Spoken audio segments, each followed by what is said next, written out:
Every city has a story it tries to forget.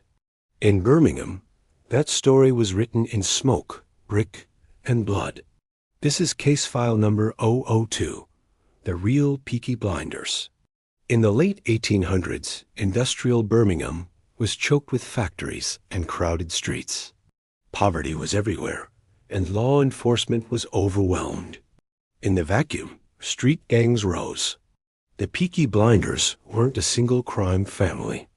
They were loosely connected gangs of young, working-class men, known for their sharp dress and peaked flat caps. Forget the razor blades in the caps, that's a myth. There was no Thomas Shelby. However, Mr. Shelby was inspired by the very real Thomas Gilbert. Because we fucking can, and if we can, we do. And if we lift our heel off their necks now, they'll just come at us. Thomas Gilbert and Harry Fowler, shaped by the violent streets they controlled. It is said by many that Harry Fowler inspired the character of John Shelby, Thomas Shelby's younger brother. Unfortunately, it has been said that Arthur Shelby Jr. is not inspired by an actual Peaky Blinder member. However, his lines in the show are iconic. My name is Arthur fucking Shelby. One thing is 100% accurate. The real Peaky Blinders would dress immaculacy in suits, with guns in their pockets and caps. The original Peaky Blinders actually thrived in the 1890s, some 30 years earlier than the time frame of the show. After some gangsters attacked George Eastwood in 1890, they sent a letter to various national newspapers declaring themselves as the Peaky Blinders. The gang was made up of the typical working-class man involved in small-time gambling, robberies, and protection rackets. The real Peaky Blinders did participate in violent random bursts of rage in the streets, but also participated in shop-breaking, bike theft, and acting under false pretenses. In 1899, the police chief was named Charles Houghton Rafter. Just as in the TV show, an Irish police chief was brought to lower the crime rates and bribery of the police.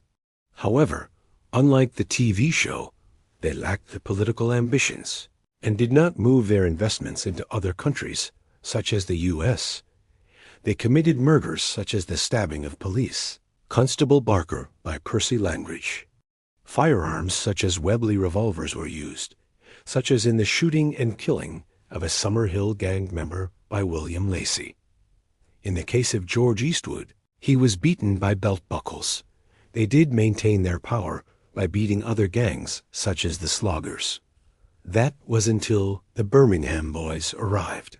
The Birmingham Boys were led by Billy Kimber. Billy Kimber used to be a Peaky Blinder, but was not ready to leave the gangster lifestyle, and created the Birmingham Boys. Billy Kimber is portrayed in the television show and is played by Charlie Creed Miles. You may ask, were there women involved in the Peaky Blinders, just like in the TV show?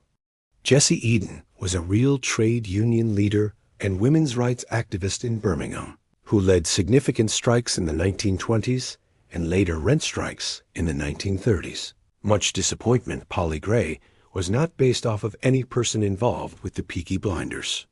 Behave yourself. Behave myself or what? Behave myself or fucking what? Some accounts suggest that women in working-class Birmingham did take part in violent street confrontations or supported fights, sometimes carrying knives or helping men in riots and clashes with police. However, these women were not formally recorded as part of a structured Peaky Blinders organization. By the 1910s, their power faded. Stronger policing, harsher sentences, and the First World War erased the Peaky Blinders from the streets. Harry Fowler fought in World War I and was buried alive for 12 hours and emerged with serious injuries. Henry Lightfoot, another member, fought in World War I and the Battle of the Somme, one of the war's deadliest battles. Television turned them into kings, but the truth is simpler. They weren't empire builders.